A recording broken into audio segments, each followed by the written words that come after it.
In today's continuation of novels that make you feel lucky to be alive, The Sheltering Sky by Paul Bowles. For me, I feel very lucky that I found this book in a little free library somewhere because I've been hearing about Paul Bowles for a long time, and this was the perfect first novel to read because this was his first novel. He released this in 1949. He'd already been living in Morocco for 2 years at this point, and he spent the next 50 years living in Morocco. And this book is set in North Africa. It's a couple with some marital difficulties going around.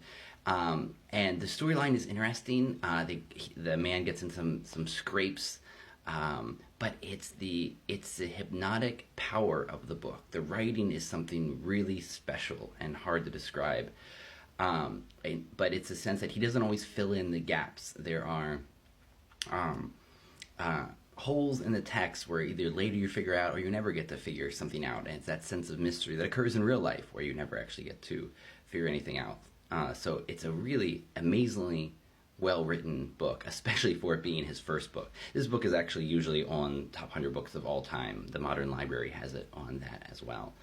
So I would definitely check this out, especially if you're interested in North Africa, which to me is one of the most fascinating places on the planet, especially because it's the source of some of my very favorite music. This book also got turned into a movie with John Malkovich that people really liked. I never saw it. And I'm going to end with a quote from the actor Brandon Lee, the one who died during the filming of The Crow. Just before he died, he was quoting this passage. And so instead of this passage being on his wedding invitations like they were supposed to be, they were inscribed on his tombstone. But I think it's a really great thing for all of us to remember. Because we don't know when we will die, we get to think of life as an inexhaustible well. And yet everything happens only a certain number of times, and a very small number really. How many more times will you remember a certain afternoon of your childhood?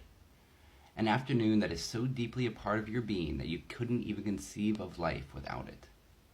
Perhaps 4 or 5 times more, perhaps not even that. How many more times will you watch the full moon rise? Perhaps 20. And yet it all seems limitless.